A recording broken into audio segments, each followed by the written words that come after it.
Buonasera, we are live. Welcome back. Monday night webinars. I can't believe it's the number 8. We started 8 weeks ago, 2 months ago, to celebrate this sense of togetherness, to make sense of this state of isolation, and so gathering a community of friends and colleagues and scholars and experts, but particularly friends, to again coalish the Marshall McLuhan's community, the media ecology community. And so it's nice to see you. In fact, here we are, a few friends showing up on from the Marshall McLuhan's Facebook group. Of course, Alex Kuskis and Andrew McLuhan. It's number 8, yes, Andrew. And by the way, we are very grateful to Andrew McLuhan for hosting this series of Monday night webinars on the McLuhan Institute YouTube channel. The McLuhan Institute YouTube channel, you can follow the Monday night webinars. We are also live on the Marshall McLuhan's Facebook group, because it's a private group. It's a private Facebook group. Be reminded, if you want to show your name and profile on the stream, please visit streamyard.com/Facebook. So in 1 second, you will be able to grant StreamYard permission to just grab your name and profile, so you will show up. And so feel free, friends, folks, feel free to say hi so we can see. Oh, of course, Robert, Bob, Blichman, thank you from New York. So feel free to say hi, feel free to say where are you right now, so to foster again this sense of togetherness, to foster our community. So I think in this moment is very important to be stronger as a community, to really reflect on what matters to us in this particular moment. All right, I think you can see there is an intruder. Come here, Alice. Come and say hi. This is my daughter, Alice. How are you? Good. How are you doing? Good. Did you do the homework, homeschooling, Yeah. online? It's fine. It's good. All right, amore mio. Bye. All right, say hi. Yeah. Hi. Bye-bye. Bye. Bye. Ciao, Alice. I love you. And so here we are again. Welcome. We have a few special guests as usual tonight. A few special guests and friends to share projects, to share ideas, to share feelings for making sense of this crucial moment. In the meantime, yes, Andrew, the McLuhan Institute, Bloomfield, Ontario, Bloomfield. I know, it's a beautiful place, and Andrew's work there is really sparking a genuine legacy of Marshall and Eric McLuhan. Great. In the meantime, Alfonso, hello from Cleveland, Daniel McGowan, Detroit, Sal Greco, Toronto, Sal, of course. Great to see you. All right. Hello, my friends. I see you are connecting. Let me just, as usual, do a little bit of housekeeping and a couple of announcements to get ready for the Monday night webinar. So let me say that next Monday night webinar, June 22, we have a few again special guests for next Monday night, June the 22nd. Corey Anton, Luigi Ferrara, Julia Hildebrand, and Mike Plug. So we are really looking forward to hosting Corey, Luigi, Julia, and Mike next week. And then in a few minutes, still warming up. In a few minutes, as usual, I will be presenting our special guests for tonight. And there will be also a fifth actual guest, a special guest, another surprise. So I will be revealing the surprise in a little while. In the meantime, I wanted to share another news, another great opportunity. It's gonna be on July the 20th, and here we are, the Global Village Day, a 12-hour Mcluhan-esque marathon exploring the post-pandemic world, live on Facebook and YouTube from noon to midnight. We will explore the global village, really globally, from Japan to China to Russia to Europe and North and South America. So we will be celebrating the Global Village Day, July the 20th. Is going to be the final Monday night webinar. So let's say Monday night marathon, July the 20th. So save the date. It's the first ever Global Village Day. And so at midnight, July the 20th, we will celebrate Marshall McLuhan's birthday, crossing to the July 21st, which is Marshall McLuhan's birthday. So we really look forward to seeing you all to celebrate globally this final Monday night on July the 20th. All right. So let me say hi to a few friends. John Caputo from Gonzaga University. I learned Gonzaga University, it's a very important university in Canada that specializes, among many other things, on online education, online learning, and remote teaching. So John Caputo, thank you for being with us even tonight. So one day we will chat about the legacy of Gonzaga University in e-learning and remote teaching. So great opportunity. And so a few other friends, Steve Hicks, thank you. Rutan, hello Rutan. Hello, great to see you here again. So Elaine will be with us, I think, in a few weeks. So you will meet her.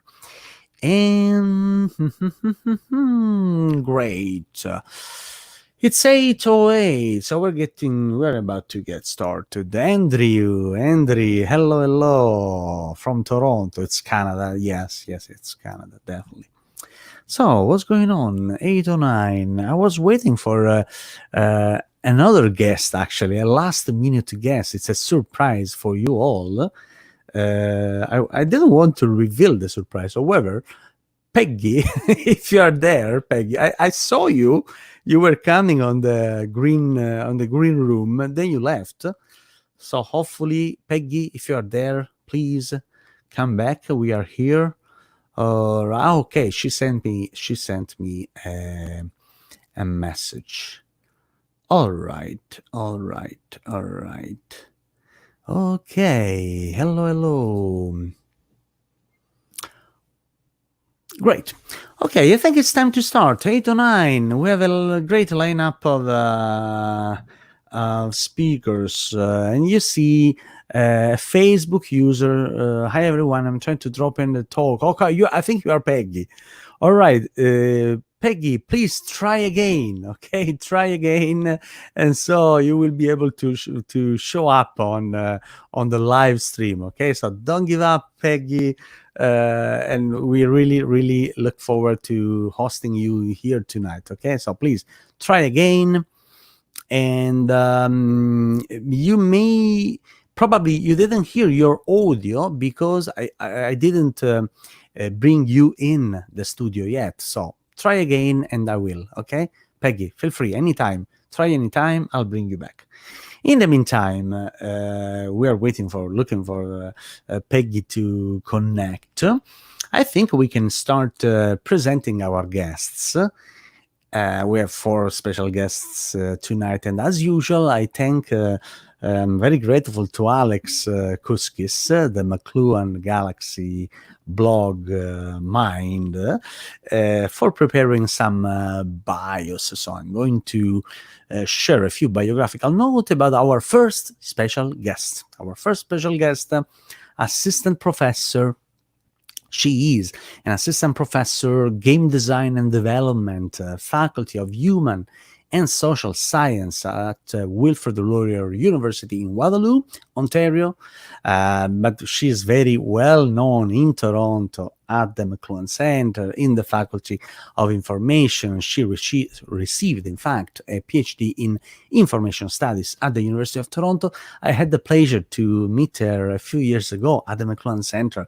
We started playing together and sharing a common love for gaming culture, for playing with ideas and concepts.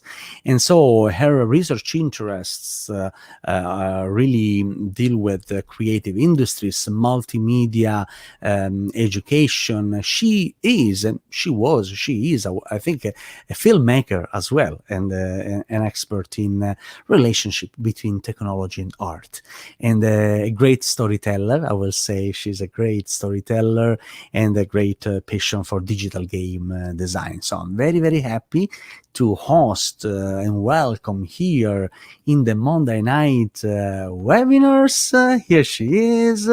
Hold on. Here, Sandra. Oh, now you're bigger. Paolo. Sandra, how are you? It's such a great pleasure to be part of this Monday night seminar webinar, and I really miss the Mcluhan Center so much. It's been formative for me. Yeah. It's a great intellectual place, and still today, thanks to Sarah Sharma and a few other folks there, it's a place for research, teaching, and public discourse to keep the Mcluhan's legacy alive and thrive and explore in today's world. So thank you for sharing and bringing a very good attitude. Thank you, Sandra. Thank you. Where are you right now? Where are you in this moment? So I am in Brantford, Ontario, which is 1 hour away from Toronto. And this is, Brantford is Laurier's second campus, main campus. And the program of game design and development is in Brantford, actually. So I have, a place here and right by the trails and the river, so it's quite peaceful and quiet. Yeah. And so I'm writing at the moment. So. And you're writing. So, I have to confess, me too, actually. We are all rediscovering how important is reconnecting to nature and nice walk on the nature. So I think a lot of people, thanks, let's say, to this state of isolation, are really rediscovering how important it is, right? This kind of reconnection. Oh, absolutely. I think, I think for me, it's been a bit of a kind of a shock, the lockdown. I'm quite a social person. And but re-engaging with nature has been a way to kind of stay with my discomfort of not being able to socialize. And so, no, thank you. And in the meantime, we have a few friends. Hi, Sandra, Andrew, Sal. Hello, everyone. And many other friends. So feel free, folks at home on Facebook and YouTube, feel free to say hi. Feel free to let us hear that you are there. Okay. So again, we are hosting, by the way, after all the Monday night webinars to gather a community of friends, colleagues, and I think this, I call it a sense of togetherness, right? So we need to get together in order to spark ideas, to generate enthusiasm and so on. And Sandra, I am very curious to better know what are you cooking in terms of your game design interests and research. So later tonight I will be yeah, I'll be back to you for digging deeper into your stuff. Okay. All right. Thank you, Sandra. Thank you. Thank you, Paolo. Thank you. I'll see you in a little while. And so, still waiting for Peggy. Is not yet here, so I'm confident she will be back. We have a great surprise. So, Peggy, where are you? Come back home. The Monday night webinars is your home. All right. So, in the meantime, let me say hi to Masood. Every week you're here, so Masood, thank you for showing up tonight as well. So it's a pleasure to have you here. And thank you, John Caputo. I've been talking about John Caputo at Gonzaga University. It's I don't only teach at Gonzaga, but my dissertation director was a student of Marshall Mcluhan. All right, let us know who was this student. All right. So thank you, John. And so I think it's time to move on. Still in Toronto. Let me introduce our next guest from Toronto. He is I think no longer doctoral student. I think he got doctorated. We'll double check in a little while. Former doctoral student at the University of Toronto and Scott Chair for Research and E-Librarianship at York University. He's a scholar in the Marshall McLuhan's legacy, among many other things, including a special journal on Marshall McLuhan and the arts, co-edited with Jacqueline McClure-Rogers, and then published many other articles on Canadian art history and, in general, art history, his field of study. And also, he is teaching a course, actually, at the University of Toronto in the Book and Media Studies. He is teaching a summer course on Marshall McLuhan. So I'm also curious to know, I think the courses just ended this week, but I'm very curious to know how is teaching a course on Marshall McLuhan nowadays at the University of Toronto. And so it's a great pleasure, and I'm very happy to welcome into the Monday night webinar my dear colleague and friend, Adam Lauder. Hi, How are you, Paolo. Adam? I'm great. How are you? So I'm great, thank you. And first of all, did you got already your doctorate degree? Yes. Right?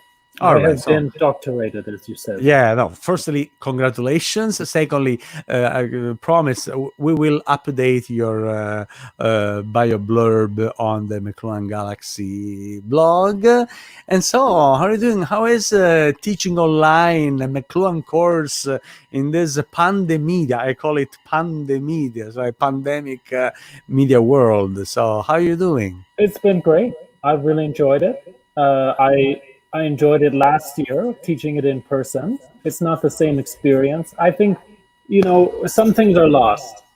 Last year we had some great field trips. We had the artist Camille Turner took us on a guided tour of a historic Black community south of the University of Toronto campus as part of the Classroom Without Walls concept and CDS Classroom. CDS Classroom, and we went to the ROM, and we did a lot of experiential learning. So some of that has been lost, but I found it very rewarding so far, and I think the students have too. Great. And again, it's a great challenge to rethink, right?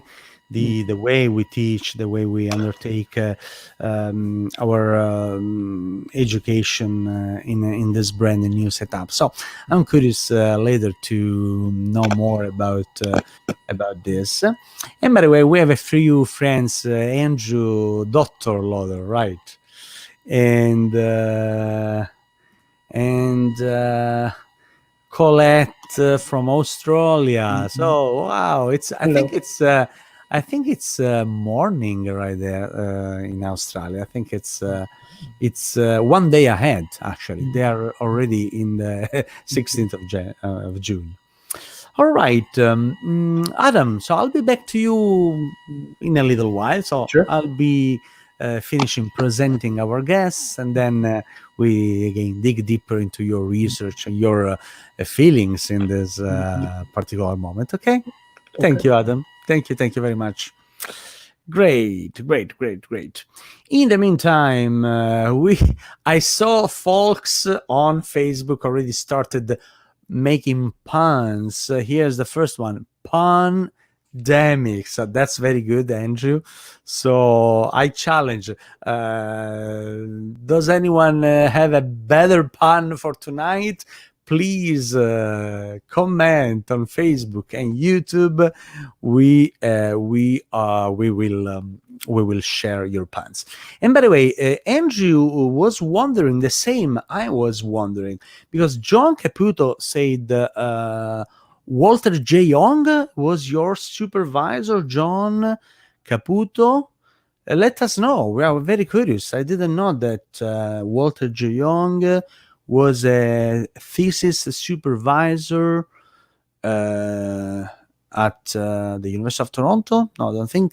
We'll see. Let us know, John. We're very curious to dig into your past and learn more about the champions of the Toronto School of Communication. So Walter J. Young, globally celebrated as a champion in that scholarship. And in the meantime, thank you, Colette. It's nearly 10 a.m. Yeah, I was right. 10 a.m. Australian Central Standard Time. All right. So it's Monday morning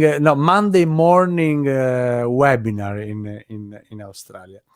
Great. And of course, our folks with puns are always very active. And in fact, here we are. Alessandro, Alex, puns are punishment. That's a good one. And what's going on? All right. Again, Facebook user, dear friends, in order to show your name and profile, if you are commenting on the Facebook group, because it's a private group, you should just grant permission, granted the StreamYard the permission to grab your name and profile. So you will show up with your real name and your real beautiful face. No privacy concerns, no privacy issues, just name and profile. So they can grab it and put it on the screen. And so to show your name, folks, please visit the StreamYard.com/Facebook. And then we will finally be able to see your face. All right. In the meantime, yes, Colette, it's Tuesday morning. It's Sal 10 puns. So hoping one of them will make me laugh, but no pun intended. Okay, Sal, please feel free to share your puns. Let's say we started a great pun challenge tonight already, so feel free to share. And by the way, we have news from John Caputo. John, no, I am the Walter J. Young Scholar, distinguished professor at Gonzaga, and studied at the Young Center in St. Louis, and I'm aware of Marshall's time at St. Louis. Great. Okay, now it's all clear. Thank you, John, for let us know. It's nice. I think we should. Maybe for the Global Village Day, we can focus a little bit on the Toronto School legacy, and see and talk a little bit about Harold Innis, Walter J. Young, Northrop Frye, and many others that really fired the global imagination in the 50s and 60s, and then generated an entire tradition of studies. And you see puns, stupendos. That's good. I like it, Alfonso. Stupendos. It's nice. We like to play with words, also because words matter, and I think the way, right, we play with words helps us to better making sense of what's going on around us. And Andrew is suggesting maybe the Winnipeg School too. The Winnipeg School. So I heard something about the Winnipeg School of Media Ecology or something like that. So if anyone has news about this Winnipeg School, step in, okay? So feel free to share. And Daniel, no pun intended, funny. All right. Thank you, Daniel. All right. So let's move on. We have a lineup of guests. So I'm going to introduce our next guest speaker. In the meantime, Peggy, where are you? We are waiting for you. So feel free to show up. I saw you on my broadcast here system. By the way, okay, I didn't say hi to my twin brother over there. And again, so this is a symbolical camera, so to really be transparent, and also because at the Mcluhan, at the Monday night webinars, we like the idea of looking at things from different perspectives. And so that's the different perspectives, so literally. All right. So next guest speaker. Let me take this out. Next guest speaker. It's a great pleasure from Montreal. He is a professor at College de Maisonneuve in the Faculty of Arts, Lectures, and History of Art History, where he teaches literature and communication in the French department in Montreal. He is interested in issues relating to Renaissance literature, history of communications, book history, media ecology, and the fate of reading and writing in digital environments. I think one of the featured speakers for the upcoming Media Ecology Annual Convention would be very interested in this topic. So our next speaker also co-edited a collection of essays on Renaissance dialogue and another comparative literature on transmediality. He also published book chapters and articles in many other journals on writers of the Renaissance and the 17th century. And I think tonight we will talk about the legacy, the Renaissance legacy, and to understand the contemporary world. And also he is a specialist on print culture, communication theory. And again, I think genuinely, I need to say that he is one of the finest Renaissance scholar I know. I have a great pleasure to welcome into the Monday night webinars Jean-François Vallée. Hello. Bonne nuit, bonsoir, Jean-François. Bonsoir Paolo, buonasera. Buonasera. Ça va bien? Are you good? Are you doing well? Thank you for having me. We are doing great. We are live and still alive, so I think we are doing great. How are you? That's a good start. That's a good start. I'm doing well. I think your friend Peggy has been trying to get on, but has a bad connection or something, so she doesn't get the audio right. I saw that I'm confident in the chat, but she mostly wants to advertise the MEA convention where we will all be, most of us, I imagine, in a few days there. Yeah, will you be presenting?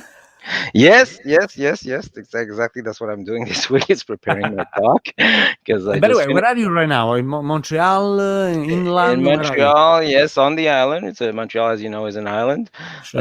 In a neighborhood called Outremont, near the Mile End. It's kind of a nice neighborhood. I'm lucky actually because, as you might know, Montreal has been hit pretty hard by the the Harder virus. than Ontario and Toronto. Yeah.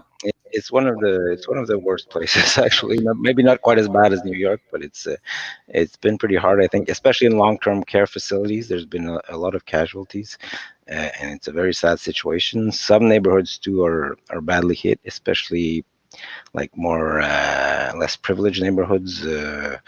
Montreal North, for example, where there's a very big Haitian community. Many of them work in hospitals or those long-term care facilities. So there's been some serious effects of this pandemic. Even in my neighborhood, I think there was the first actual casualty. The first dead man was in my neighborhood. There's a big Hasidic community in Outremont, Orthodox Jewish community, and they had many contacts with New York, and they confined a bit later maybe than most people. And so the first man to die, I think, in Montreal was a 67-year-old Hasidic man that lived not very far from here. So it's the atmosphere is Yeah. And are you teaching right now in this moment? I finished actually only about maybe teaching 3 weeks ago, and grading just a week ago. So it was not very long ago. I'm still a bit tired from all this distance education. I'm not an expert like some of our friends, like Alex, for example, is an expert of distance education. Sure, we've been talking about that. Yeah. And I thought I was pretty like a good techie kind of prof. Like I've been using Moodle for 20 years, and I had a lot of material online. But distance education is a whole different ball game. It takes a lot of energy. I think the articles have been coming out about the Zoom fatigue, and if I could do a bad pun, I'd say that when you zoom too much, you tend to lose focus in a way. You lose your focus. That's good. That's good. I like the zooming, the fact that you have to look at so many faces at the same time too. Exactly. Which is true. If you zoom too much, you can't focus, right? Yeah. So I'm still a bit in a post-traumatic kind of shock from over this, and also I've been confined, luckily, with my wife, my two daughters, the dog, the cat. So I'm not alone. But unfortunately, I think I actually had the virus. Really? I tested negative twice, but I lost my sense of smell and taste They say for this is 3 one of the weeks. symptoms. Yeah. And a doctor friend sent me a medical article that described like pretty much exactly the symptoms that I had, like the way it happened and everything. And it seems pretty like exactly what normally people All the have as a symptoms symptom. related. But my tests were negative. But did you take the blood test? No. It was Because the blood test can tell you if you ever I'm planning on doing that. Yeah. Because I'd like to know if I have the code of this virus in my body already, the RNA. So if this virus might be in my body already. So I'll be trying to talk for the virus tonight too, like expressing his opinions.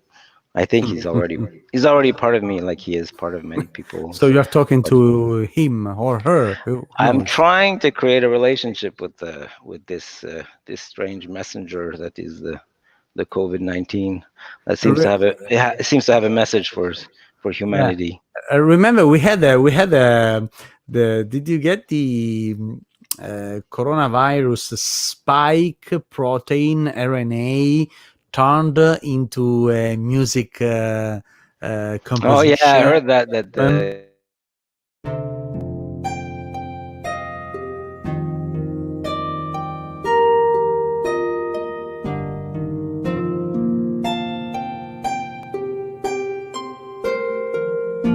All right, just a few seconds. So to remind your it doesn't make you want to dance or anything. It's just to remind the messenger inside you and try to get the sense of it. Well, thank you for having me, nice. Paolo. I want to thank Andrew too at the Mcluhan Institute for hosting us on YouTube, and Alex for advertising this. It's a great event that you're organizing. Thank you, Paolo. No, thank you for joining, and I'm just sparking the tinder. I'm just igniting the fire, right? So, but there's a lot of wood out there, so I'm just the facilitator for sparking the enthusiasm, and also the will of gathering and sharing. So we need to do that, right? So that's why eventually, yeah, I'm just happy that a lot of friends like you wanted to join this enterprise, this endeavor, and so we are here, number 8. So we started Yeah. 2 months ago. I can't believe. And by the way, in the meantime, Jean, I was looking at the chat. So it's tonight. It's a blast, actually. There is a discussion, an ongoing discussion on the Winnipeg school. The Winnipeg school shares interesting memes and puns along the same lines of the Toronto School of Perception, not media college, perception, right? And the vorticism. So maybe Adam can tell us something later about the vorticism and this school of perception. I don't know. Then there is another ongoing discussion about puns, still punning, small, medium, and large. Okay, thank you, Sal, for sharing. Then there is a nice pun here. You are not the only one in the pun opticon. All right. Well, who is this? Because I can. It's a Facebook user. I think it's the ghost of Michel Foucault, maybe. That's the ghost of Michel Foucault.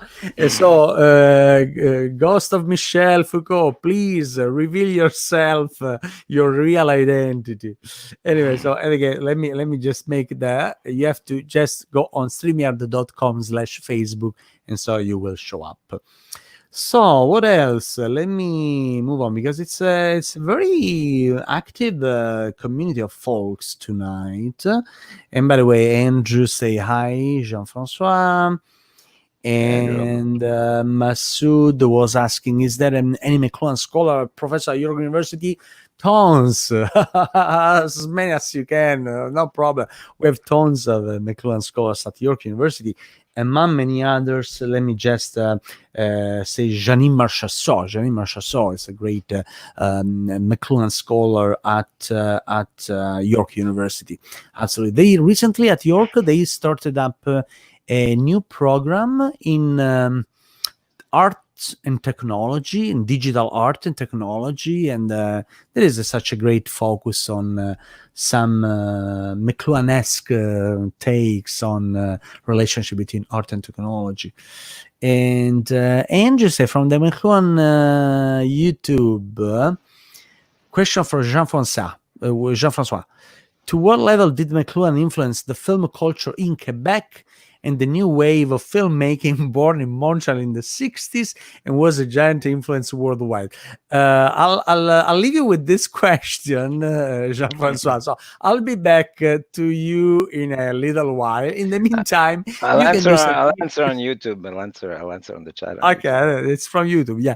Anyway, so I'll be back to you, Jean-François, with this question about the Mcluhan's influence in the film culture in Quebec in the 60s, because I have another guest to be presented yet, and then hopefully I'm still crossing my fingers that Peggy will be able to be back into the studio. So, Jean-François, thanks for now, and I'll see you in a little while. I'll see you later.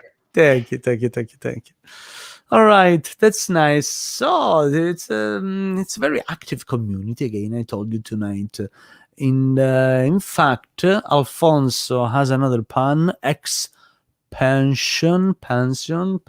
That's nice. And Andrew is saying that the Toronto School of Perception, Winnipeg School of Media Ecology equals Instagram page. So check it out if you're curious.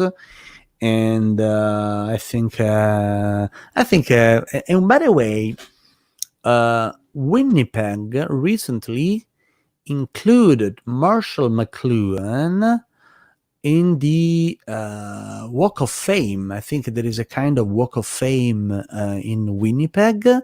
And there is also a brand new bust of Marshall McLuhan out there somewhere in Winnipeg. I was supposed to go there this past November. I think that I couldn't. However, so if you are in Winnipeg, check it out, the Marshall McLuhan's Walk of Fame and bust, or folks online. If you know something, let us know. Let us better know what's going on in Winnipeg, and which is actually Andrew can help me. Winnipeg is Marshall McLuhan's alma mater for his undergraduate degree. Yes. All right. So great. I think it's time to move on. I still don't see Peggy. I'm worried. Peggy, what's going on? Anyone knows? I'll check it out. But Phil, let me see. No emails from Peggy. So Peggy, come back home. We are waiting for you. We are very, very keen to know some premiere news about the upcoming Media Ecology Annual Convention. So please, Peggy, reach us out. And of course, the very well informed, knowledgeable Alex Kuskis could not, of course, post a McLuhan's Galaxy post on the Winnipeg Citizens Hall of Fame honors Marshall McLuhan's November 27. Great. And so check it out. Thank you, Alex. And I think it's a great initiative. So there is a kind of Marshall McLuhan's museum in Edmonton, where he was born, in Winnipeg, Toronto. So it's great to celebrate this intellectual giants, Canadian intellectual giants, and that's absolutely great. And of course, some biographical notice from Andrew. Yes, Marshall McLuhan lived in Winnipeg from about age 8 or so, I think even earlier, until he went to Cambridge, did his first undergraduate and master at University of Manitoba, of course. So both undergraduate and a master at the University of Manitoba in Winnipeg. Great. You know, there's a great legacy there to celebrate Marshall McLuhan's. Okay, I think it's time for our final guest, which is very, very far from Toronto. I can already reveal he is in Italy right now. He's an Italian scholar. He's a friend. He's a colleague, and a great Italian scholar. Here I have the biography prepared by Alex Kuskis, our next guest. Italian media educator and hypertext historian. I didn't know there was a history of hypertext already, so it's great. So hypertext historian, technology educator, media ecologist, is an associate professor at the Faculty of Education at the Free University of Bolzano in Italy, of course. Is a very enthusiastic McLuhanian and postmanian, as humbly but passionately promoting a new declination for media ecology called digital ecology, a pre-paradigm from the media ecology, pre-paradigm that should help us on better facing the maelstrom, even more on relaunching the role of media ecology in the academic and public discourse. So it's a great pleasure having and welcoming to the Monday night webinars. Where are you? From Italy, from Bolzano, Alessandro. I'm here. Colombi. Hello, Alessandro. Ciao, Paolo. Hi, everybody. Ciao. Thanks for inviting me. It's a great pleasure being here, even if I'm a bit groggy due to the hour. It's almost 3 o'clock in the morning. It's almost 3 o'clock in the morning, so thank you. It's absolutely wonderful being here. And it was actually me with the panopticon. So I wasn't already registered, but now I made it. Yeah, just click on StreamYard. Thank you for reminding. StreamYard.com/Facebook. Exactly. Because I get into without doing it. So Yeah, that's what's folks the reason. only, because it's it's a private group. So it's a Marshall McLuhan's private group. However, Alessandro, you made it. It's almost 3 a.m.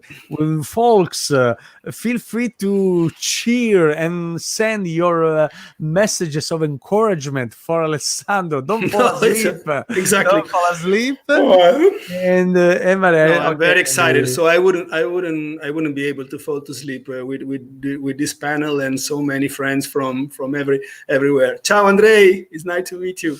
Even Andrei, virtually. Andrew. Ciao, and many- Andrew. and It's a many- pleasure. Ciao, Alex. Ciao, everybody.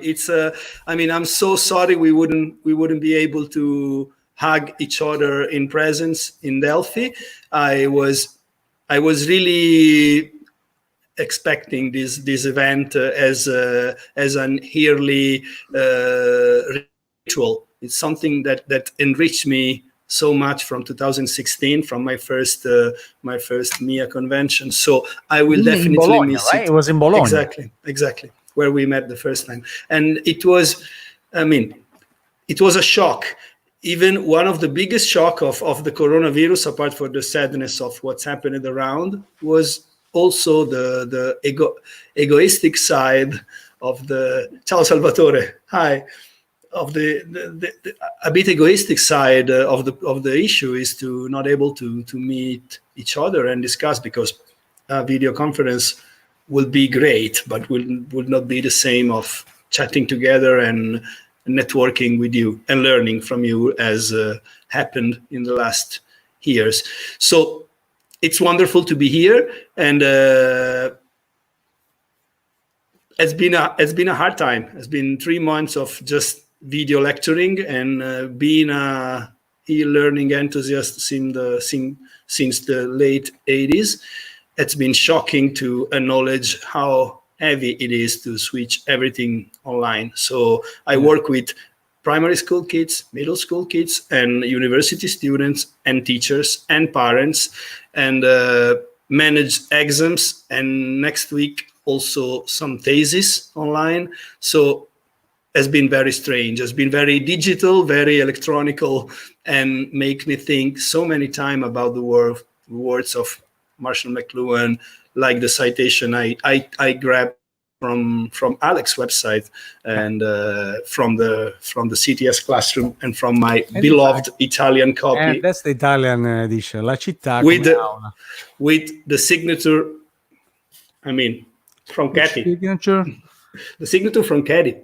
Kathy Kawasaki. Thanks, Hello, Steve. Kathy. I think I saw her on the past. Hello, Kathy.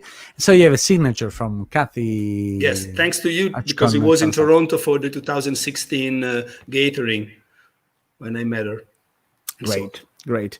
And can you show again that cover? I like that picture. It's a vintage. All right, here it is. Which is very playful. I like that picture. It's very playful. Yes. It's crowned by a sense of playfulness, a sense of absolutely really conceiving again the city it's as a much less serious than the first version for Canada and the States. It was less. It's a bit more pop version than the original, I think. Oh, I didn't know. It's a different. Yes, it's a kind of edited translation. Or it's a second edition. So I'm not sure. No. I think it's a second. No, it's not edited. It's just translated, in my knowledge. But it doesn't reflect the first the cover of the first edition from. Hold on. Andrew said I saw my dad's signature is in there too. Absolutely. Sorry. Eric, sorry. and Marshall. I was given for. I'm sorry. Let's point out. Cool. So on the black I think on the black market you can make some money. No, I will never, ever sell it. Forget it. Absolutely. All right, Alessandro. Sorry, Andrew. We have a few other friends say hi and so on. We have another pun from Andrew. which I think that Jean-François will appreciate. Encouragement. And what else? The original City's Classroom Exactly. was actually a red cover. Exactly. Mhm. It was completely different. It was more graphic and no picture on. Mhm. And then the second was more modern. I think even the English edition, it's there's a skyscrapers build. But this is not the first. The first was in plain red. But I'm gonna search for it. All right. Okay. I'm searching for the first edition. But you mean the first Italian edition or English edition? No, this is the first and only Italian edition, actually. All right. Great. All right, Alessandro. So you can take a nap, and I'll be back to you. Right, I get back my pajama. All right, yeah. Well, feel free to wear your pajamas. We are in a quarantine. It's everything is allowed. Okay. All right. And Alex, City's Classroom, Mcluhan Galaxy. Check it out. There is everything. The Mcluhan. Let's say that. I know, Alessandro. You are an infinite source of happiness for our scholar. I definitely love you and your website because it's always a discovery. Thank you. Yeah, it's a nice repository for everything, all about Mcluhan. All right, Alessandro. I'll be back to you in a little while. I have a few friends still there, Sandra, Adam. I want to bring them back. All right, I'll be back to you. Okay, ciao. Thank you. Ciao. And so here we are, City's Classroom. Today I'm a little bit, I'm a little bit unleashed, indisciplined. Sorry, so it took. Well, it's going so. But we are trying to put everything together. So it's 8:51. All right. So we got a different kind of mood tonight. All right. But that's fine. Every Monday night is different. In the meantime, let me bring back my dear friend Sandra. Sorry, Sandra, I left you there. So, I'm enjoying. All right. So, Sandra, so firstly, how did you come to Marshall McLuhan's school? So at the high school in Toronto, at the U of T, how was your encounter with Marshall McLuhan Scholarship?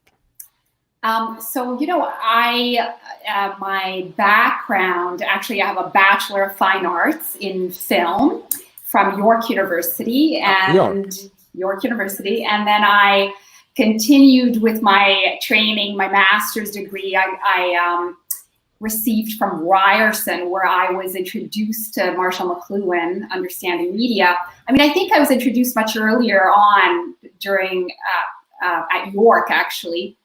So, and then of course, the formative influence for me in terms of Marshall McLuhan's work was at the iSchool, at the McLuhan Center.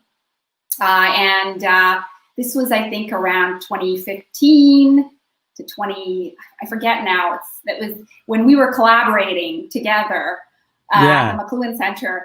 A century ago. I know, exactly. Paolo, so that's the trajectory. And essentially, what was the second part of your question? You had a second part? I don't remember. No, I mean, the idea that it's nice that we came to Marshall McLuhan from different intellectual doors, right? So one can get to Marshall McLuhan from media studies, from communication studies, but also from, in my case, from aesthetics, from art history, from game design. So there are many ways many roads that lead to Marshall McLuhan, because he was a kind of encyclopedic thinker. He was a polymath. He was a really interdisciplinary thinker. So that's why we all can find something interesting in Marshall McLuhan's scholarship. There is a nice take by John Durham Peters. He said,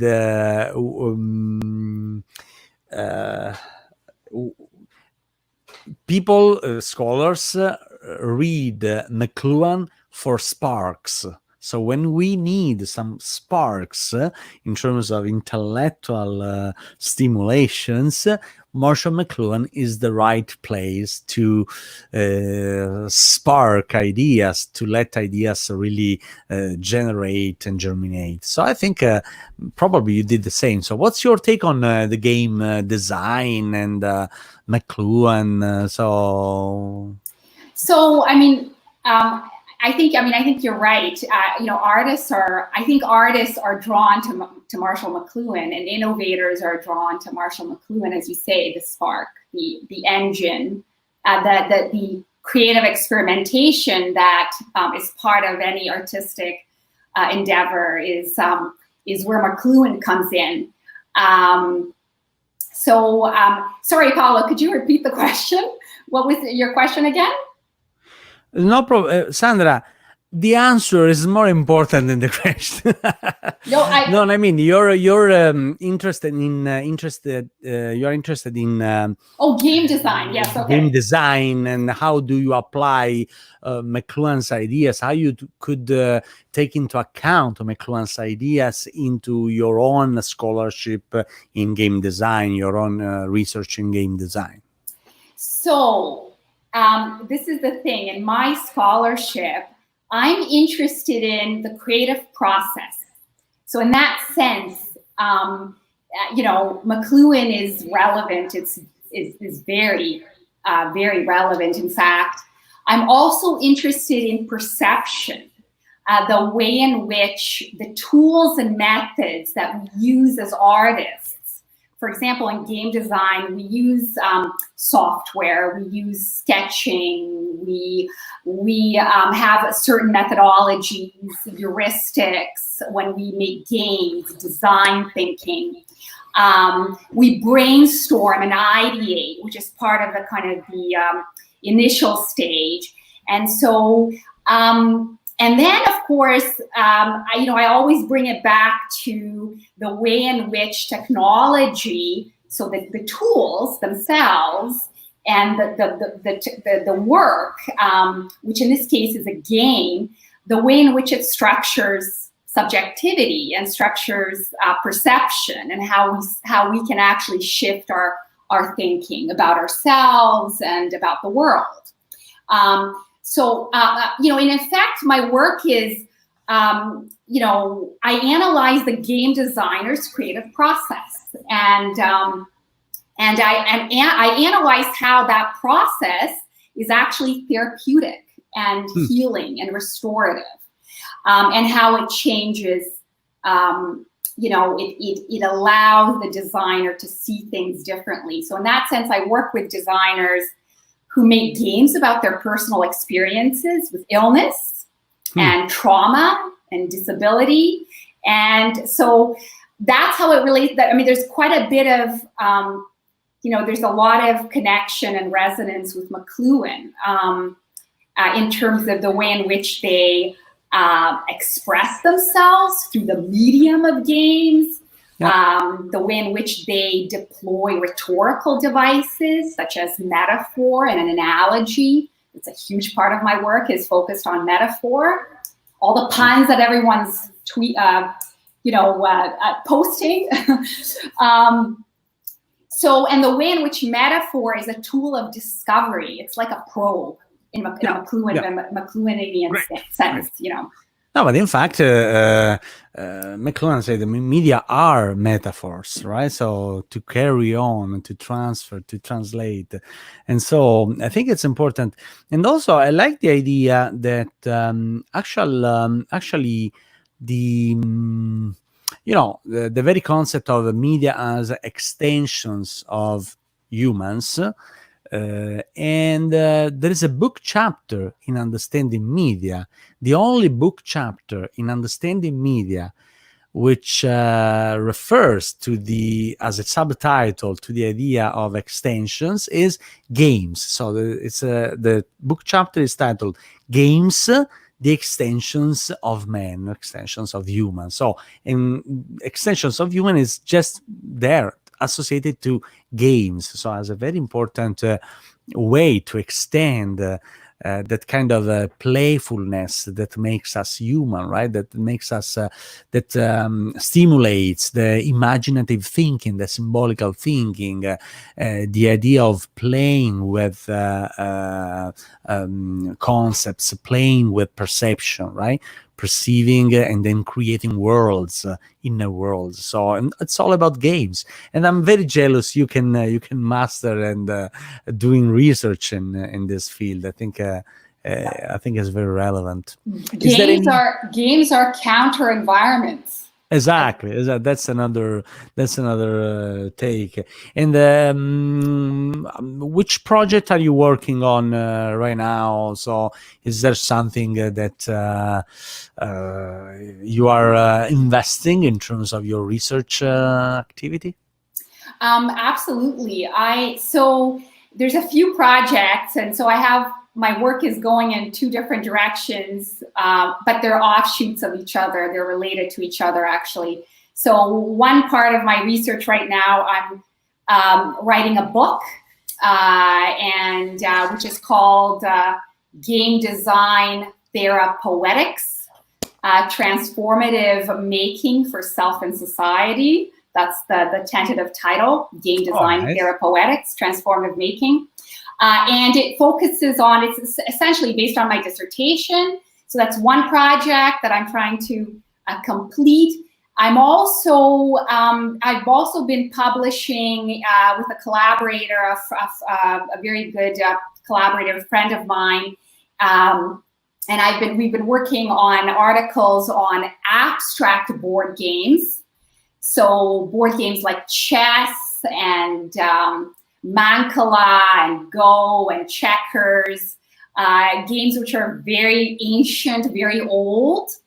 And so the work, I have an article that's out in Games and Culture, one of the journals, and it's on how the formal systems, the rule systems of these games transmit across geographical space and time. So the way in which these rules transmit and why they transmit so easily. So that's the other side. That's kind of the second aspect of my work. It's focusing on kind of abstraction in games, essentially, and these more abstract properties. Okay. And by the way, did I show you the Medium, the board game on? You see, I have on my. Yes. It's okay. Next time, hopefully, we can play together. Okay, that would be amazing. As a way to foster playfulness and board games for stimulating creative and critical thinking on about the media maelstrom. Okay. Nice. Thank you, Sandra. And in fact, talking about arts, I'll keep you in because I wanted to make a triad, trinity of young scholars. So, Adam, what's your take on? You're instead very interested in Mcluhan and the arts. You have a background in art history, basically, if I'm not wrong. So I like the idea that you came to Marshall Mcluhan through the door of art history, right, and then perception and so on. And what's your take on your research you're doing right now on Mcluhan and the arts and so on? What's Sure. Well, before I continue, how is my sound? I'm going to try it. That's good. I think it's good. We had a few issues, but I think now it's good. Okay, good. Yeah, well, I came to Mcluhan. I was just thinking about it with the Winnipeg connection, because I came to Mcluhan. I was not really introduced to him in my undergrad at the University of Toronto. I did undergrad in art history and also studio art, what they call visual studies, and we never really encountered him. And I found him in my undergrad because I was studying a figure that I know you're aware of, Bertram Brooker, who was a Canadian artist, but also proto-media theorist, somebody who worked in advertising and graphic design. And I found that there were many parallels between his proto-media theory and Mcluhan. And then, over the years, delving into that, you realize that Brooker, who lived in Toronto for the major part of his career, but his formative time was in Winnipeg at that same time when Mcluhan was there, and Mcluhan was probably exposed to Brooker's writings and graphic designs, which were very playful and punning and very stylish and informed by avant-garde and modernist currents. So I sort of came to Mcluhan not only through art and art history, but through this Winnipeg connection. So the first time I heard that idea of the Winnipeg school was actually Gary Janosco postulated that. I recall, I think it was at your conference, at your symposium in 2011 was the first time that I heard it. Oh, not 2011. No. The more recent one, the Toronto School. The Toronto School in 2016. 2016. I think that's where I first heard that notion.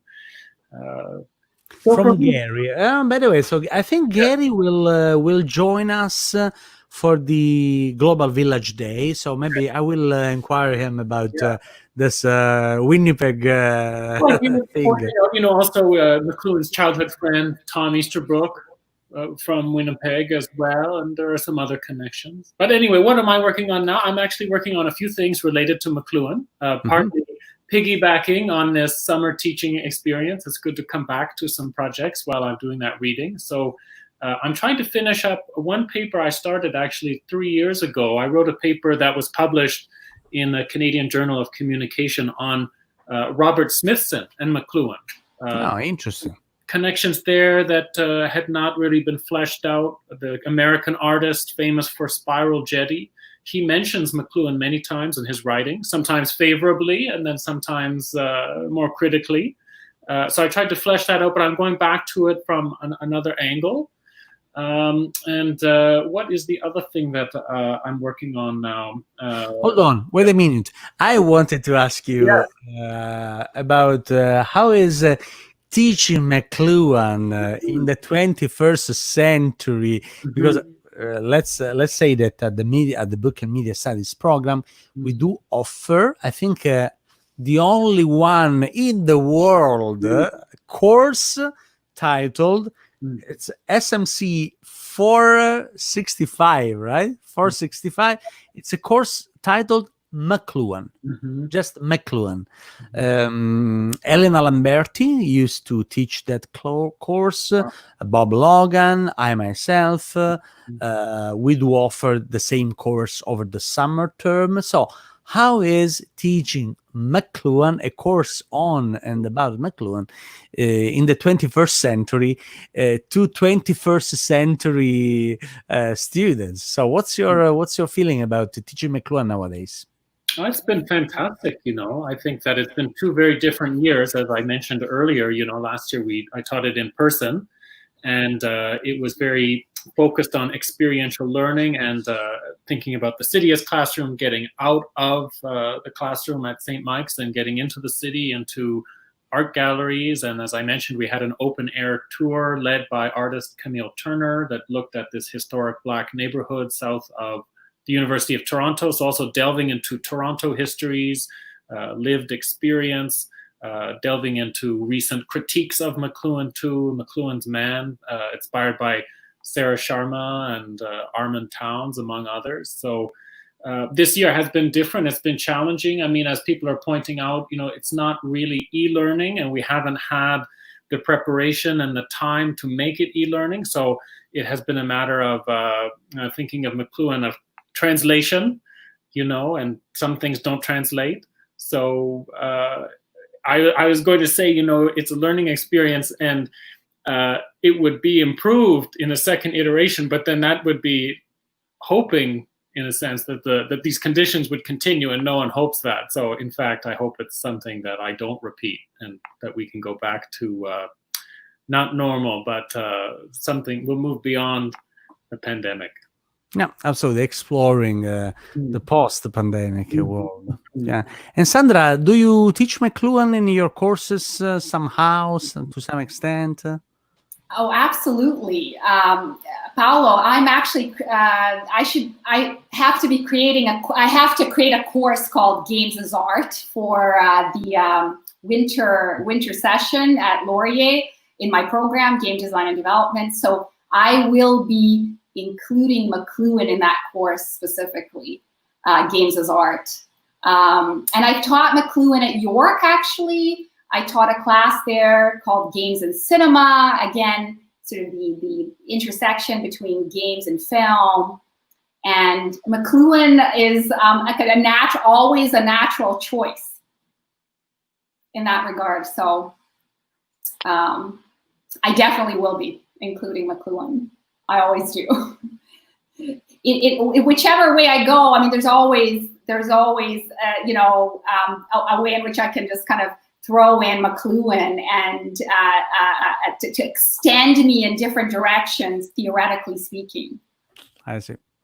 And in the meantime, our community of folks on Facebook and YouTube keeps working on. So there is Andrew, Tom Easterbrook, Carl Williams, again, exploration team, Winnie Pigeons of the Winnipeg School.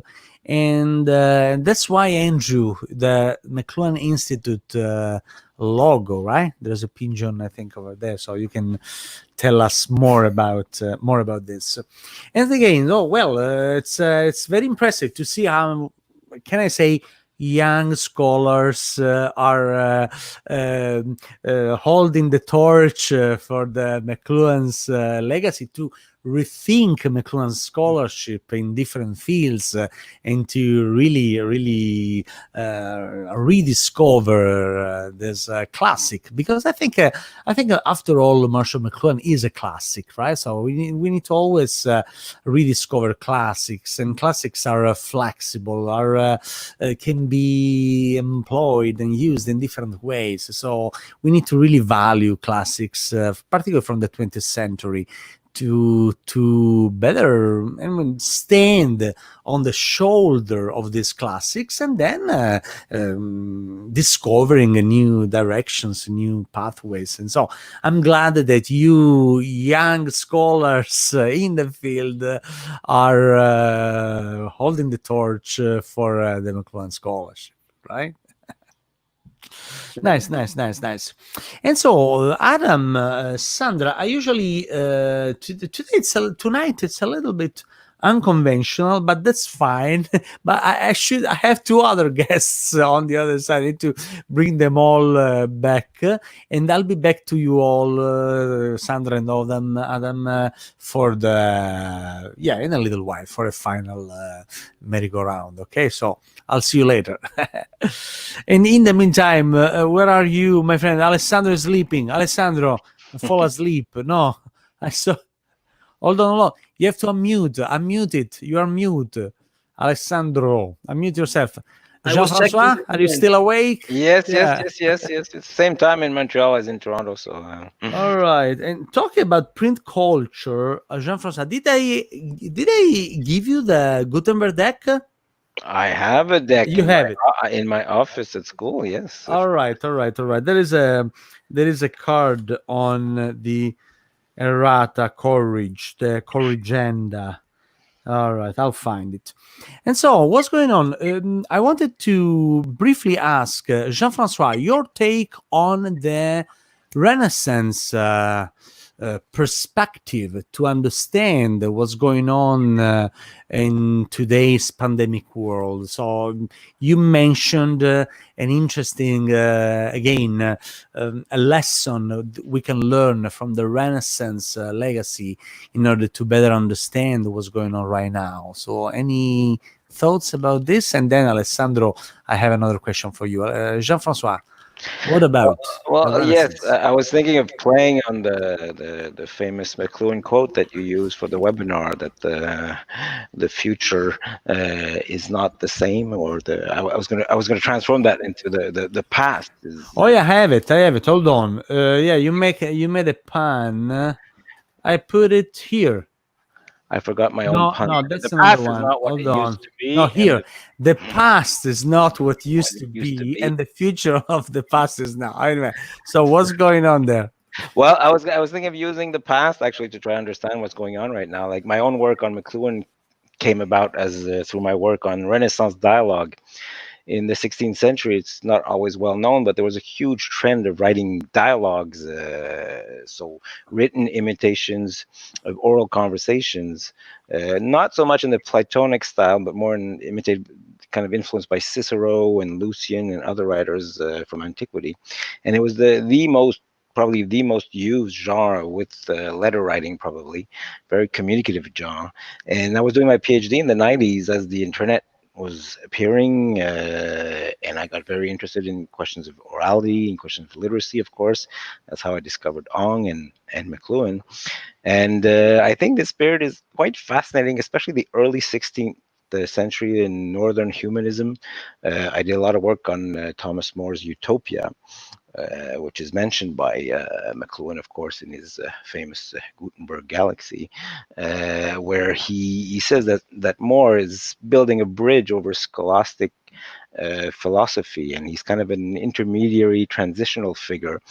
And it's quite fascinating to look at this period that's been kind of renamed recently. I don't know if you're familiar with the expression. Some scholars are talking about the Gutenberg Parenthesis now to describe the Gutenberg Galaxy. They've been obviously influenced by Mcluhan, but the idea of the parenthesis, I think, is quite interesting. This idea that in the history of humanity, there's this short period of maybe 4 centuries where the dominant medium happened to be the print medium, and the printed book was the most important medium for the transmission of knowledge. And this is just happening in the early 16th century, still in the first decades of print technology. And it's quite fascinating to study all the paradoxical relationships of orality, literacy in these kind of written imitations of oral conversation that were then printed. And I think we could learn from that period, especially since I happened to run into these weird websites not long ago when I was doing research on my paper for the MEA about this period of, as you know, Utopia was published in 1516. The best editions, the true final editions, were published in 1518, actually, with Erasmus, that was Thomas More's good friend, as you probably know. The Praise of Folly was dedicated to Thomas More. Moria means folly in Latin. So there's a whole play between Erasmus and More and a whole bunch of other humanism at that point. And it's kind of a utopian moment, I'd say, in the development of print technology, where these humanists really thought that they could almost make it interactive in a way. And when you read the original editions of Utopia, which you don't see anymore in the modern editions, there's like marginalia on the sides, there's dialogues within dialogues, letters around the book at the beginning, at the end. So they really tried to do almost like an interactive game around Utopia. They were hoping that print would be a technology that would retain some of the aspects of the interactive communication of dialogue. And I think after that, things started going towards the more visual kind of like print technology that we know, and as Ong has documented in what he called the decay of dialogue in his Ramus book, there's kind of a decline in that utopia. And in a way, I think we're in a similar moment with digital technology. I think the utopian moment of the 90s that we all knew around the wired community and all that has given way to a more dystopian probably perspective on what's going on. You have just stolen my words. So from utopia to dystopia. Yeah, absolutely. Yeah. So I'm very much interested in this period in early print culture, and I've also worked on preparing a digital edition of satirical dialogues that were published 20 years later in 1537, when actually the dystopian turn had happened also in print technology. The polarization had started, the Protestant Reformation started, as you know, in 1518, and then the religious wars started, 100 years of religious wars. It was a very turbulent, a lot of turmoil at that time, like I think we're experiencing at this moment. These transitional periods are quite fascinating, and we're living one of the most, I think, important transitional periods in the history of humanity right now. It's a very important turning point, and this pandemic is part of the different phenomenon that are making us realize that this is a turning point. We have to change our ways of seeing the world. And the parenthesis, the Gutenberg parenthesis is finally kind of like a closing Over. Yeah. much very fast, because also of this pandemic. It's accelerating the transition to the digital at very high speed, and it kind of confirms, I don't know if you know the famous quote by Kevin Kelly, when he says that I'm looking for it right here, the future happens very slowly and then all at once. And I think we're in that all at once moment right now. The dollar ones. I like the idea of a transition, the transitional way. So the crossing to, and maybe surviving the turning point, and to something else, to somewhere else. Absolutely, I like this idea. The famous breakthrough, breakdown, and breakthrough. And by the way, Bob from Facebook, the turn to dystopia on Twitter began after they raised the character limit from 140 to 100. That's well said, yeah, to some extent. And by the way, of course, our folks are keep making puns, such as to pan or not to pan. This is the question. And John Caputo, of course, say it's amazing how punny everyone is in the discussion. But again, so yours, Jean-François, is not just a pun. It's a very deep insight. I think it's very meaningful insight. The idea of a transitional period, a transition to something else. And this transition is played on the stage of education. That's why I wanted to bring back our friend Alessandro from Italy, from Bolzano, still awake. So you are a champion, absolutely. Somehow. And by the way, no, there were a few nice comments on e-learning, because you are an expert in this field. Let me just give me 1 second. Oh, here. Alex said too many traditional classroom profs say online is second class. I don't agree, and have given up arguing with them. So maybe you can. And John said no need to argue. The data has been available for some time. Changing perception is not so easy, because seeing the future through a rear view mirror. But again, so I share the same feeling. So lots of professors, lots of instructors nowadays are not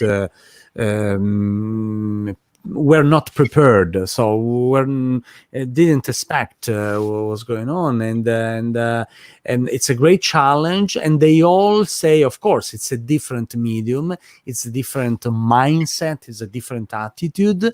We knew that in theory, now we know it in practice. So what's your take on how to adjust, how to deal with this transitional moment, as Jean-François said, how to deal with this transitional moment and in an age of e-learning and online education?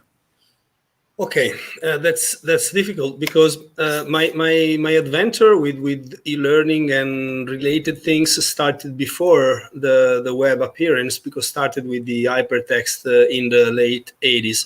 And actually, it's funny to somehow play with words, because for me the digital paradigm brings a new utopia available, and it was the utopia of the world brain or the universal library. So the idea of the 20th century and late 19th century to reach a real new version of the encyclopedic knowledge that is actually unreachable. But the web, the hypertext first, and the web somehow I perceive them as a promise of this possible future utopia. But then things happen, and then the business went over the idea of a free web, and now the web is disappeared, because we don't even use no more the word. We use the word internet for the web, and the web is not the internet, because the web is hypertextual. And forgetting that the web is hypertextual, we are forgetting that the real nature of the hypertext and the actual communication revolution is into a maelstrom, is into a unreachable start and ending thing. In you can call it as you want, but it's something that really reflects many of the proposal of Mcluhan for me. And the idea is that, in my personal viewpoint, as a 30 years scholar of e-learning and passionate scholar of Mcluhan that I reached through studying Postman first at a university, it brings me to the fact that this year the first student will reach back in school. We get back to school for the first time. So the first students will get into school in any way we will be able to do it in the first primary school. The first class of primary schools are a new generation of students, because they acknowledged what I'm trying to say to my university students from at least 2 decades. We are working from everywhere. I'm working with people from everywhere in the world since decades now, because my first video conferencing activities was for Intel in the first half of the 90s, because Intel dropped the production of video conference dedicated tool in 95. So in 93 and 94, I experimented very much with video conferencing and not really enjoyed. And during this time, I had to use this kind of tools like screens and any way to connect with Zoom, WebEx, and everything else. My university actually chose Teams because it's Microsoft oriented, unluckily. But what I'm really interested to underline and to propose you as a reflection is that there is a new generation of students, because I'm 51, and actually any of my students, today I had an exam and there was people about 20 years old, me, and even people of, 20 years older than me, and people 30 years younger than me, we almost share the same image of the school. It's a place with a fixed environment where there is a small desk, a bigger desk, and some kind of whiteboard, interactive or not. This has been from the first industrial age until now, at least. Kids that will reach school in September are aware that people can make lecturing anywhere. So they are reaching the same knowledge that their parents have since at least a couple of decades. So my issue is that the paradigm we are switching to, in my personal viewpoint, is that the old way of schooling is gone, and the new students are really new compared to at least 200 years of schooling. Maybe we can go from the revolution in France until now, with the average way of schooling people, even if it's getting more and more public. But the school has been always like that, at least since 150 or 200 years, if we don't want to go too much in the past. So in my viewpoint, the very important thing is that very, very small kids should be carefully exposed to media, should be literate in media much more than the average students I had in the last decades, because my kids, given that my freshman students are almost kids for me now, are not so good on understanding what's happening in their screen. And we discuss a lot about it in this lecturing time because of the media we use. So the medium was so different that they reach another level of not competence, but self-consciousness of their relationship with this medium. And the funny thing is that in September, school will be forever different, even if we are trying, at least in Italy, to keep things almost as normal. Now, for example, we will have to split rooms in two. So any average school will need to provide double the spaces for kids, And already this little difference, that is not so little, will imprint in the kids that will reach school in September a perception that something is changing. And still, in my humble, very humble opinion, we are just getting out the prehistoric era of the digital paradigm. Because if Marshall was not correct, was perfectly right on envisioning the electricity as the tipping point, is the changing thing, electricity and digital paradigm are slightly different. So now we are reaching the infinite amount of stuff, and we are using it through these windows that are completely differently perceived by kids. So my idea is that we are reaching the first historical era of the digital paradigm, because anything else was prehistoric, not because I take myself too seriously and I want to be part of the historical movement that will start, but because just think about social networking. Since the appearance of MySpace, the most successful social network tool, it's always been the last one.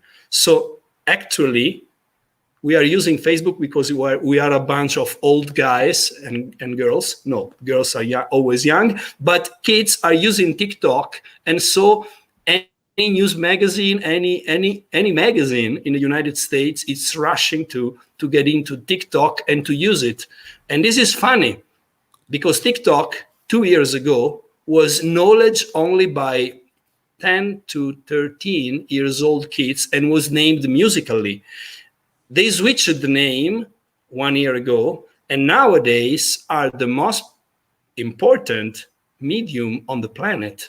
They are already hiring a vice president of Disney in order to be able to move to the States, because the States will stop boycotting them because they are helping the industry making money. So we are getting out the prehistory of the web, and I'm not sure what will be in the future. I was very, very optimistic, almost an utopian believer until the first decade of the third millennium. Now I'm a bit scared because the effects on kids, mostly the small one, are not the younger one, are not so good. They need to join each other in person, and they need to socialize. So I'm very curious to see what will happen next school year, but I'm completely convinced that we have to face a new generation of students, and we will never get back.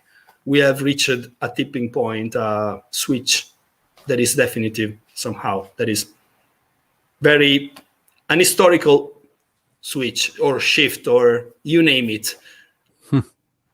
Yeah, absolutely. No, thank you for sharing this. It's very impressive to see that a media scholar, a media education scholar, is keen to rediscover the value of in-person education in light, of course, of the turning point we are facing. I think many media scholars have the same awareness of conceiving in-person education as a counter environment for the e-learning, so as a way to balance, as a way to make sense of that different kind of text. I may say that indeed the very concept of hypertext can be applied to the contemporary multi-phased situation in e-learning, in person, synchronous, asynchronous.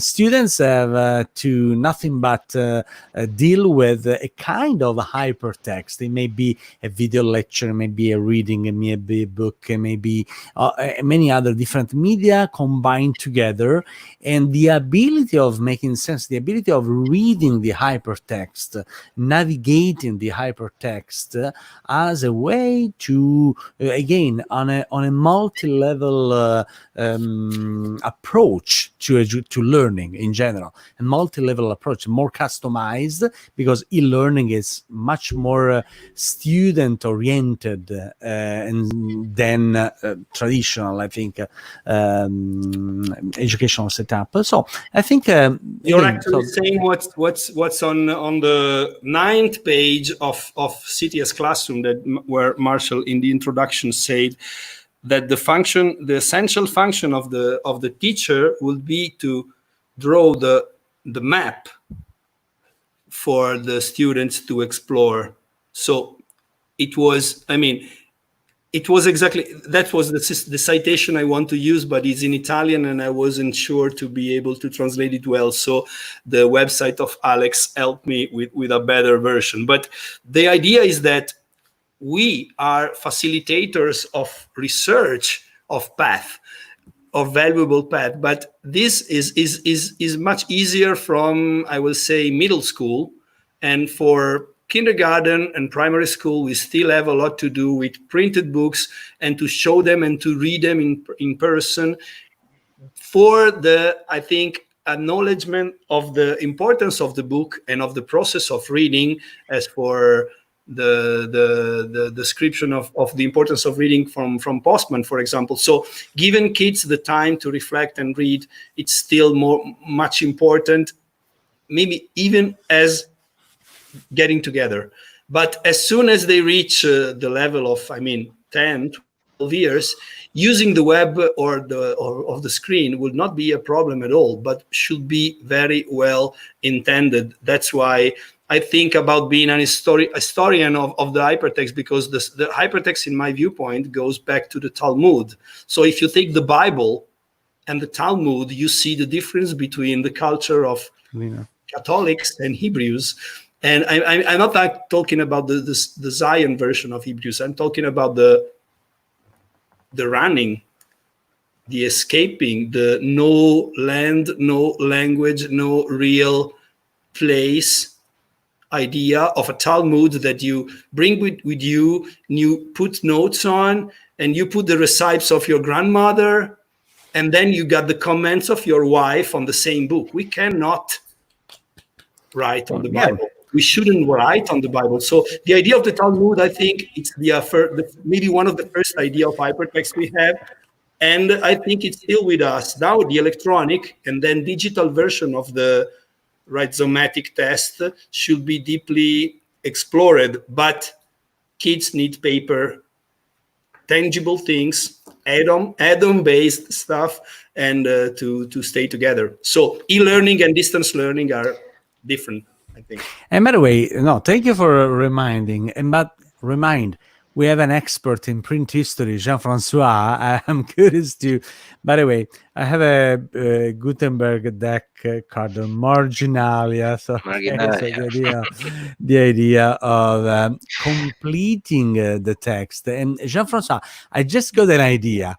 You know, the very concept of emancipated reader, right? So the coming of printing press to Europe, the printing press as an agent of change, and so on.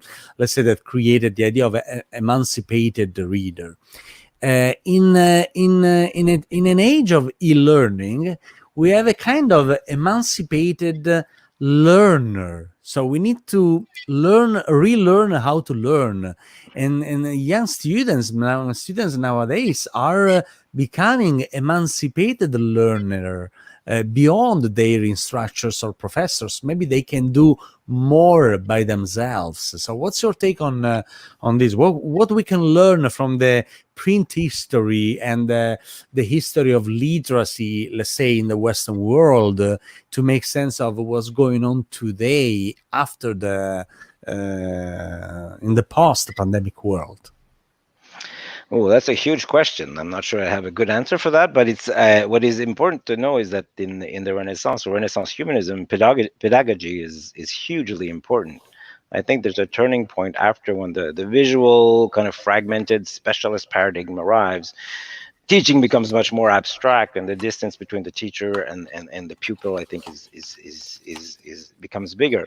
And this whole idea of like having kind of semi interactive books with dialogues and marginalia, and often there's a lot of master pupil dialogues. Actually, it's not the most interesting ones, but where there's kind of they're trying to get the reader to interact with the material. The whole idea of Thomas More's Utopia is to get the reader in the garden with the character of Thomas More and Raphael, and get him to dialogue with them, and the dialogue is not solved. There's no kind of decision at the end of dialogue, so the reader has the responsibility to think it through himself.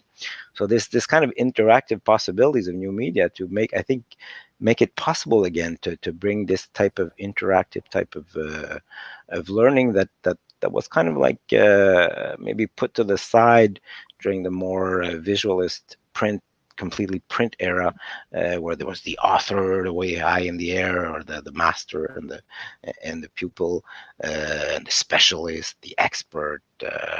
Nowadays we see it during the COVID crisis. I mean, experts are being questioned. Our leaders show their weaknesses through the media. We see that the bad decisions that they make, and suddenly everybody, sometimes too many people want to participate in decisions, and they're not really helpful. But a lot of people now can have a say, or can see that the world of experts and specialists, and even science, is not perfect. We realize it's trial and error, and we're seeing, that science in itself does not always have all the answers, nor do our governments or our teachers or our institutions.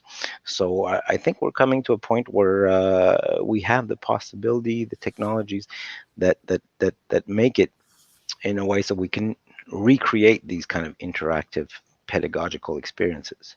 We're also in a time, though, that's very dangerous, where some people are trying to grab our attention and working very hard to grab our attention, and stopping us from concentrating on things that are more important.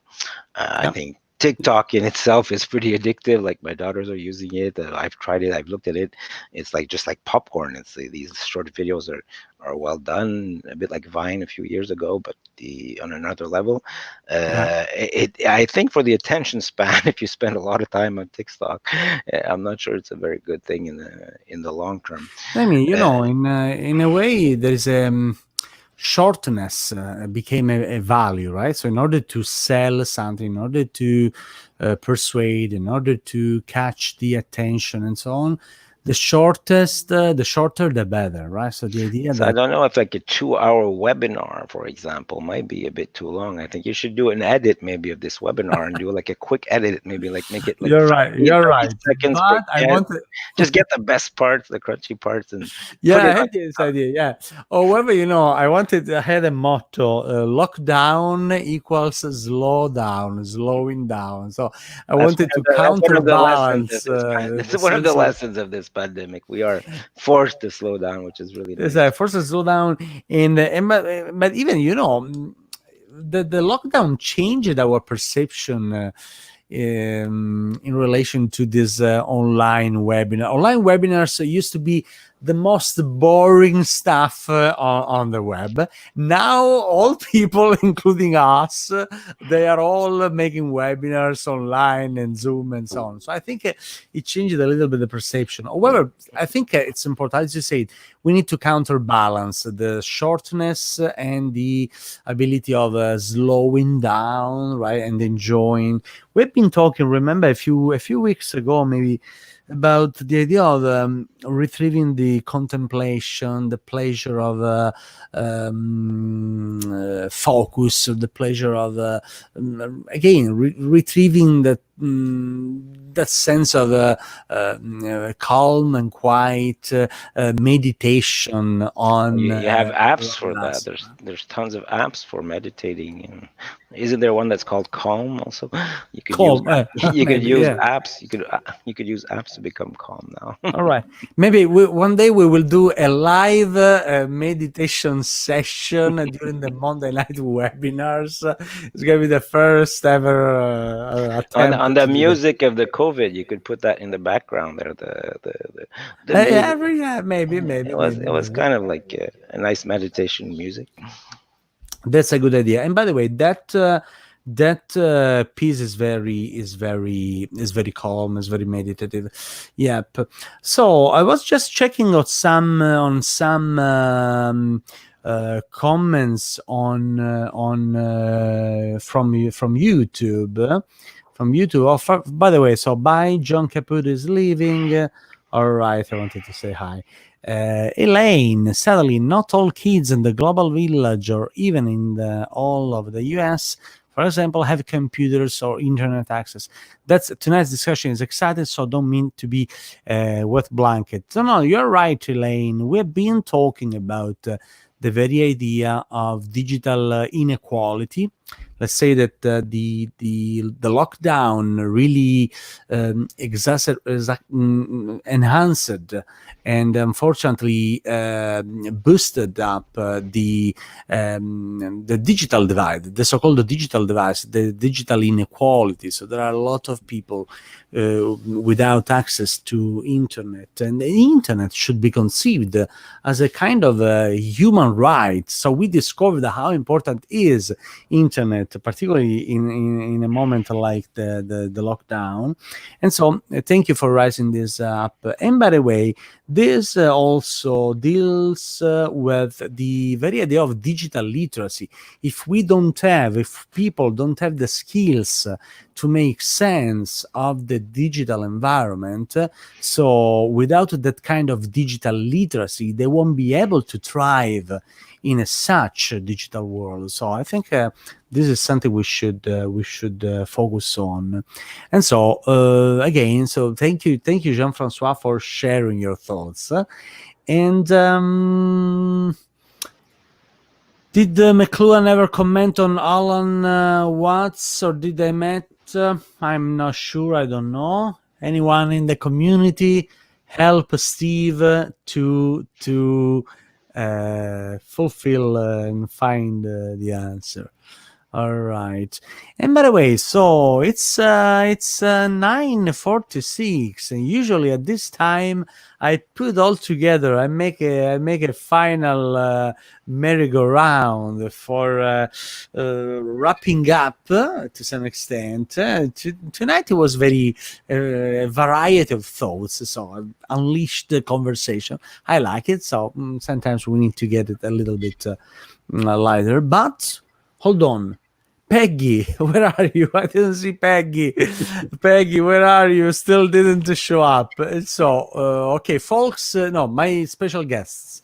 I'll give you the word in a little while for a final merry-go-round. So gather your thoughts for some final remarks, okay? In the meantime, you gather your thoughts. I will do my spot on the on the Media Ecology Annual Convention here. Communication choices and challenges, June 17, which means this Wednesday till 20th, online, hosted by Adelphi University, and we are very grateful to Adelphi University that promptly was he's supporting our annual convention, the annual convention of the Media Ecology Association. And the great champion and captain for the annual convention, Peggy Cassidy. And by the way, we have two featured guests, Jay Rosen, media critic, and talking about the future of reading in a digital age, talking about new digital literacy and so on. Marianne Wolf, media scholar and literary scholar, will be a special featured guest, featured speaker in the Media Ecology Annual Convention. So check it out. If you didn't register yet, please do it. This year is very, I will say, affordable, because I think no, hold on. I think here we are. I think it's the convention rates are very, very affordable. So please register, show up, and share a media ecological discussion online convention to really dig deeper into this topics. So I'm still confident that Peggy will show up. However, I did my role. So Communication Choices and Challenges, Media Ecology, 21st Annual Convention of the Media Ecology Association. Check it out, mediaecology.org/convention. And I really hope to see you on Wednesday until Saturday on Zoom in this virtual setup to gather again as the Media Ecology community. Julia, oh, thank you, Julia. Student member, $10. Regular members, only $25. I know I look like a seller. All right, $10, $25 non-member, and $25 non-member registration, and 1 day pass $10. So again, I think online scholarly association conferences and conventions are changing a lot due to the post-pandemic world. So we did the same. So we adjusted our convention fees in order to allow for more participation. So basically, this is our goal. So to open up our community in the Media Ecology Association for the Media Ecology Annual Convention to really involve more people in the discussion. All right, I see a lot of people discussing on Facebook, and in the meantime, I think my guests are now ready for a final merry-go-round. Let me just take this out. All right, final merry-go-round. Let's start as the first merry-go-round. So let's say Sandra, Adam, Jean-François, and Alessandro. Sandra, what's your final remark? Your final remarks for tonight's Monday night webinar, and your feeling about the current situation. Well, I'm trying to sort of take all the threads that everyone discussed, the digital literacy, online learning, the pandemic, the slowing down during the pandemic, and, what are some kind of commonalities and differences, and essentially, I think that we are in a bit of a vortex right now. The changes are so drastic in some ways that I do hope that we can retrieve the past, which is, unmediated communication, face-to-face communication. I'm one of those people that is I think that we need to come back to the human. The face-to-face mutual dialogue that isn't kind of encumbered by all these technologies. But one thing that I would ask is, for everyone, what's interesting about e-learning, I think, and what I can see happening in the future is probably VR technology taking over when the tools become more kind of accessible for humans to sort of use them and inhabit them, the way in which we use cell phones today. So so I think VR might allow for more kind of embodiment with the technology, because right now, as it stands, we're stuck to our chairs next to a screen, and perhaps VR might find a way to get rid of that screen, and we're immersed fully in the environment, and fully embodied, so to speak. So those are my reflections. Great. Let me, I didn't notice it's, did you put it, I didn't notice the art paper. There's a canvas just behind you. It's a yellow poster. What's the art paper that I can't read? That's just, it's a sketchbook. That's all it is. It's a sketchbook. I was an artist for a very long time before I segued into filmmaking and then games. So I try to keep up my sketching habit. All right. I like the idea. I like the idea that the Monday night webinars are like a sketchbook, right? So we sketch some ideas, we just unleash thoughts, and then possibly we gather into a more consistent way. Thank you, Sandra. Thank you very much. I wish you the best for really keep exploring our interface between gaming, storytelling, and digital technologies to really again make sense of the conjunction between these forms of art. And I wish you the best, Sandra. Thank you very much. Thanks, Paolo. So stay there. Adam, talk about art again. Another artistic take. So what's your final remarks for tonight's Monday Night Webinars? Well, I think maybe building on what Sandra said about retrieving the past, and also thinking about your mantra that you have repeated about the lockdown is slow down, that I might just share the medium that I brought, the artifact you asked for. And it's just a stone from a beach where we usually vacation in the summer for part of the time. And unfortunately, we probably won't go there this year. But it's a stone that is almost 500 million years old. And I thought it represented sort of an unusual medium for this post-pandemic digital world. But very relevant, yeah. For me, it's representing, the return of history is, I think, what we're also seeing at this time. I think there's been a lot of talk about the pandemic as a planetary event. Some people say the first planetary event. I don't know if that's really accurate, but there's been a lot of talk about it in terms of spatial metaphors and how it's reconfiguring space, something that we see on these Monday night webinars too. But I thought it'd be interesting also to pull out these themes of time. I think that what we're also seeing is multiple temporalities that are layered, the way that this is a sedimentary rock with that's stratified with different times that somehow cohere as one rock, but that are also distinct. And we're seeing how history returns as something like the return of the repressed, too. I think in these questions of access and the digital divide and so on. So thinking about those challenges in terms of sort of deep histories and the longue durée.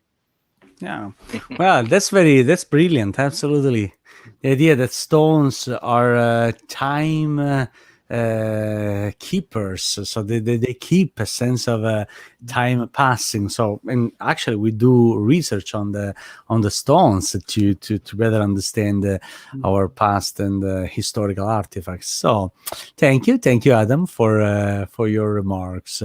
Let's move on. Jean-François, your final remarks from the Renaissance times to the transitional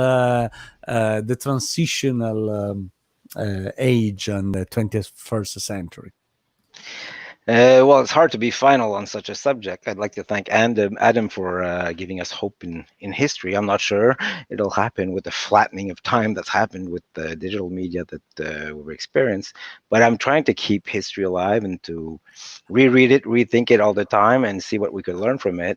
And I'd like to present, just to finish, my object I was supposed to bring. This guy, you might recognize the god Hermes in Greek, or Mercury for the Romans, who's the messenger god, as you know, the god of boundaries, the god of transitions. And I think we're in a major transition, like I said before, at this moment. Gilbert Durand, a famous mythographer, said that the figure of Mercury and everything he represents becomes very important in highly transitional periods across the history of humanity.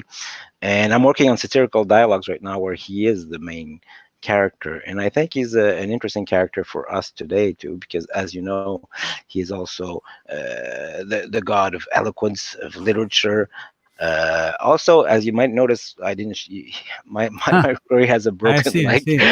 He's also the god of trade, which is not going very well right now. Of travelers, which is not very well. Commerce. He's also a trickster god, like the current president of the United States. And usually, Well said. these kind of tricksters like make things happen. That's my only hope with the horrible character that is Trump. That's showing the dark side of the U.S. Maybe. Hopefully, inadvertently, he will kind of destroy parts of the old world Himself. like a trickster in oral societies. Like, tricksters are often egomaniac, narcissistic. They always think about themselves, but they create positive effects sometimes, like inadvertently, In reaction, in through their response. actions. So I wanted to present Mercury with his broken leg. So it's good. Hopefully, I brought him from Kos, the island where the father of medicine, Hippocrates, was born.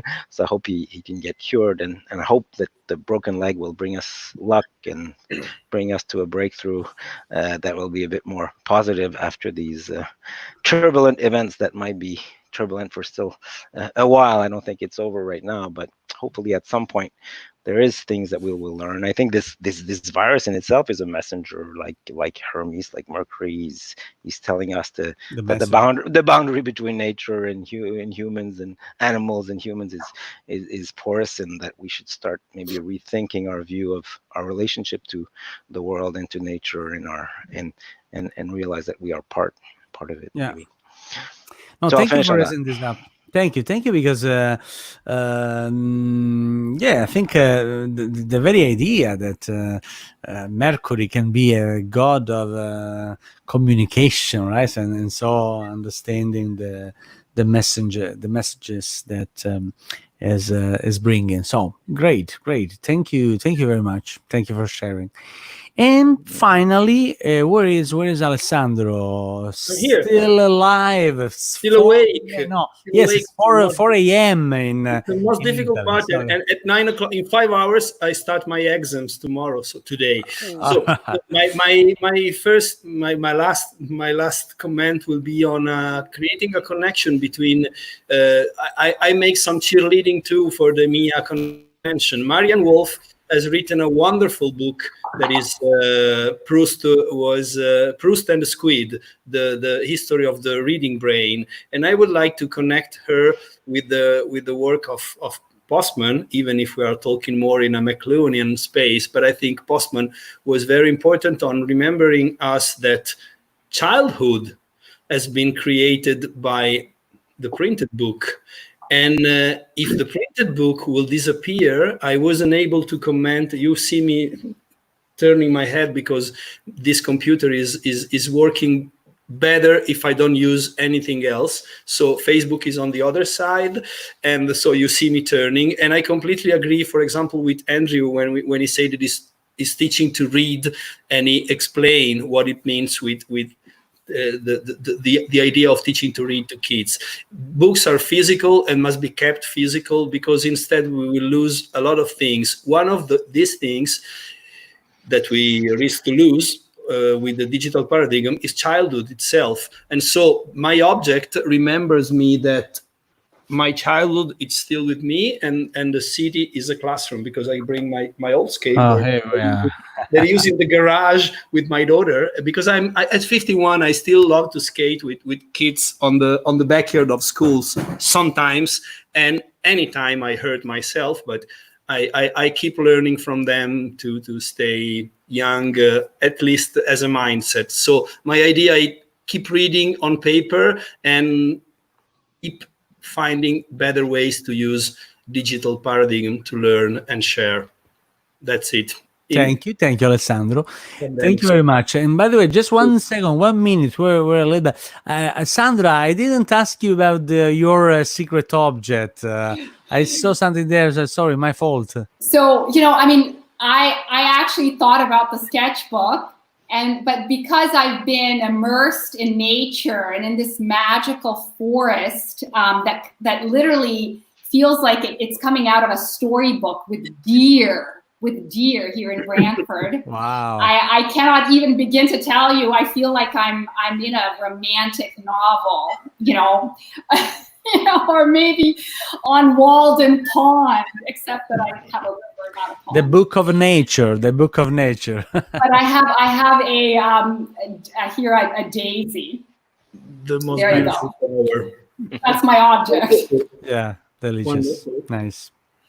All right, my friends. I think that's all. As usual, let me just firstly, right, I'm gonna put a few. Okay, the scrolls. So I wanted to say thank you, all my friends on Facebook, on YouTube, the Marshall Mcluhan's Facebook community, the Mcluhan Institute community, the media ecology community. So thank you, Alex Kurskis, Andrew, and all the friends online tonight. So I'm I'm very grateful. And thank you to Paolo. Sandra Danilovic, Adam Thank you. Lauder, Jean-François Vallée, Alessandro Colombi from Thank you, Paolo. all across the world, all across Canada. So I think it was a very nice, unconventional Monday night, but any Monday night is different. You made a difference. So thank you very much, Sandra, Alessandro, Jean-François, and Adam. I hope to see you on the on campus at the Media Ecology Annual Convention online. We look forward to gathering again together to share our ideas. But again, so I think it's time to go. Thank you all for sharing. Ciao everybody. Grazie Paolo. Ciao, Alessandro. Thank you so much. Grazie mille. Ciao, Arrivederci. ciao, Ciao. Ciao. Baci dall'Italia. Bye. Baci. Ciao. All right.